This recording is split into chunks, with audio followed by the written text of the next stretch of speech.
پیچھے فرعون کا لشکر، آگے بحر کلزم سمندر آ گیا۔ اب یہ قوم والے لوگ کہنے لگے موسیٰ علیہ السلام سے مروا دیا ہمیں، تو نہ آگے جا سکتے نہ پیچھے جا سکتے، اور بڑا ظالم اور جابر بادشاہ پیچھے اس کی فوج ہے۔ تو موسیٰ علیہ السلام نے کیا کہا کہ میرا اللہ مجھے راستہ دے گا، اور اللہ تعالیٰ نے راستہ دے کر دکھا دیا کہ اسی سمندر سے راستے بن گئے۔ حضرت یوسف علیہ السلام پر آزمائش آئی، بند کمرے ہیں، تالے لگے ہوئے ہیں، اور ادھر گناہ کی دعوت مل رہی ہے، اور کیسا سازگار ماحول ہے۔ اس میں بھی اللہ کو جب یاد کیا تو اللہ رب العزت نے سارے بند دروازے کھول کر دکھا دی کہ میں اس طرح بچا سکتا ہوں۔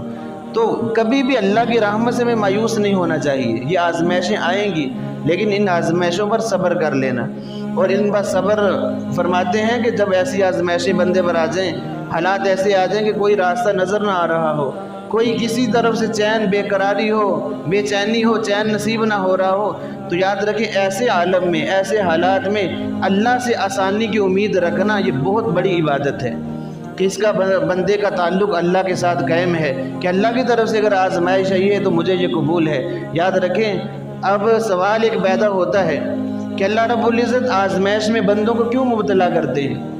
حالانکہ اللہ تعالیٰ خود قرآن میں فرماتے ہیں ان اللہ بالناس لرؤوف الرحیم، اللہ تعالیٰ بندوں پر بڑے ہی مہربان ہیں، رؤوف بھی ہیں، رحیم بھی ہیں، بڑے شفقت کرنے والے، مہربانی کرنے والے، اور ایسی ذات جو بندوں سے بڑھ کر، ماؤں سے بڑھ کر محبت کرنے والی ہے، رحیم ذات ہے، وہ کیوں بندوں کو مصیبت میں مبتلا کرتی ہے، کیوں آزمائشوں سے گزارتی ہے؟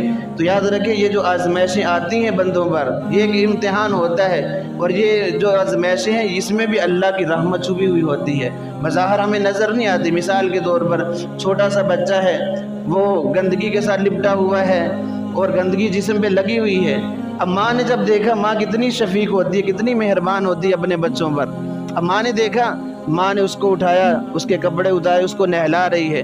اس نہلانے کے دوران بچہ چیختا ہے، چلاتا ہے، بہت کچھ کرتا ہے، اور وہ تڑپتا بھی ہے، لیکن ماں کو پتہ ہے، اب دیکھیں ماں اس پر کوئی ظلم تو نہیں کر رہی، بچہ سمجھ رہا ہے کہ ماں مجھ پر ظلم کر رہی ہے، لیکن یاد رکھیں ماں ظلم نہیں کر رہی، بلکہ ماں تو اس کی گندگی کو صاف کر رہی ہے، ماں تو اس پر رحم کر رہی ہے، اس کو صاف ستھرا کر رہی ہے، پاک کر رہی ہے۔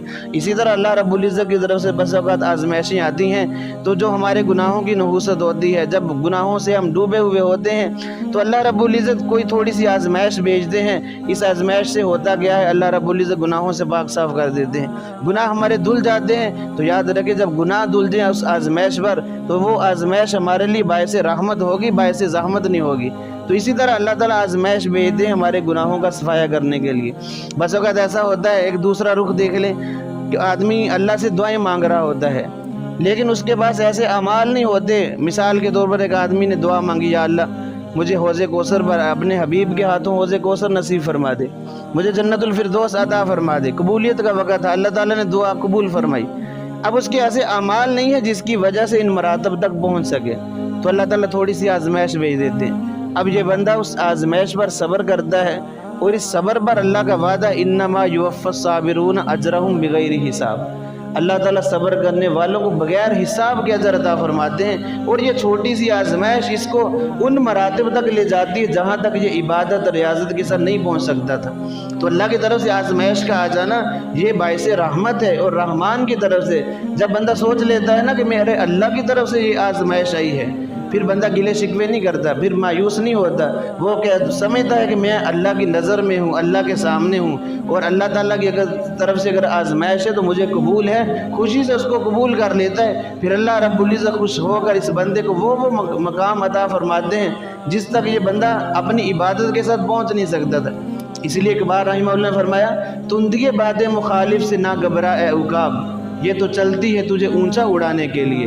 اب وہ تو سمجھتا کہ مخالف ہوائیں مجھے گرا دیں گی، نہیں، بلکہ وہ اتنا ہی زیادہ بلندیوں تک پہنچتا ہے۔ اس لیے جب آزمائشیں آئیں، ہر طرف سے آزمائشیں ہیں، تو گھبرانا نہیں، بلکہ اللہ کی طرف لو لگا لینی ہے، اللہ کی طرف رجوع کرنا ہے۔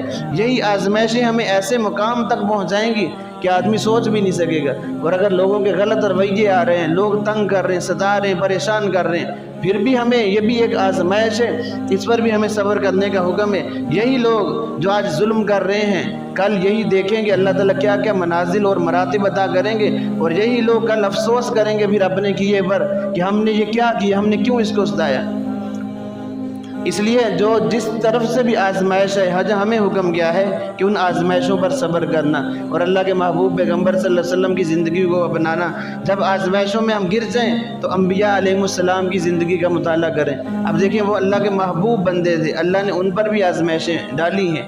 اللہ کے نبی صلی اللہ علیہ وسلم کو بھوک کی شدت نے بھی ستایا ہے اور اولاد کی کمی نے بھی ستایا ہے۔ آپ صلی اللہ علیہ وسلم پریشان ہوئے ہیں۔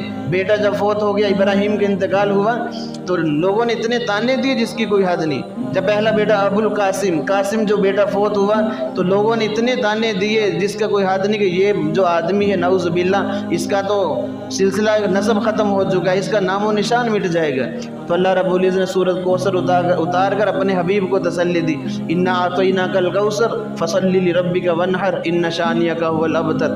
اے میرے محبوب، یہ جو لوگ ہیں کہہ رہے نا تیرا سلسلہ نسب ختم ہو جائے گا، ہم تیرے نام کو زندہ کریں گے، ان کا نام دنیا کے نقشے سے مٹ جائے گا، اور ایسا اللہ رب العزت نے کر کے دکھایا۔ آپ صلی اللہ علیہ وسلم کی نرینہ اولاد نہیں تھی، جو بیٹے تھے وہ بچپن میں فوت ہو گئے، لیکن آج تک اللہ کے نبی کا نام زندہ و جاوید ہے، ہر بندہ محبت سے نام لیتا ہے اور قیامت تک رہے گا، یہ سلسلہ کوئی ختم نہیں کر سکتا۔ تو اللہ رب العزت نے فرما دیا میرے محبوب ہم نے آپ کو کوثر عطا کی، حوض کوثر کا مالک بنا دیا۔ یہ لوگ جو تانے دیتے ہیں کل یہی رسوا ہوں گے اور پریشان مجرم بن کر اللہ کی بارگاہ میں کھڑے ہوں گے۔ اس لیے جب ایسی آزمائشیں آئیں تو ان پر بھی صبر کریں گے تو انشاءاللہ صبر کی بدولت اللہ تعالیٰ ایسے ایسے مراتب عطا کریں گے کہ بندہ حیران ہو جائے گا، بندہ سمجھے گا پتہ نہیں کہاں سے یہ مدد آ رہی، بس یہ صبر کا نتیجہ ہوگا۔ انما یوفی الصابرون اجرہم بغیر حساب، بغیر حساب اللہ رب العزت نے ہر عمل کا اجر منتخب کیا ہے، نماز کا اجر فلاں، حج کا یہ ہے، روزے کا یہ ہے، لیکن صبر کا اجر یہ ایسی چیز ہے، ایسی تیز سواری ہے کہ جس کی کوئی ہر رفتار کی کوئی لمٹ نہیں ہے۔ جو بندہ بھی صبر کرتا بغیر حساب اللہ تعالیٰ اس کو نواز دے۔ اللہ رب العزت سے دعا ہے کہ اللہ تعالیٰ ہمیں دین کے مطابق زندگی گزارنے کی توفیق عطا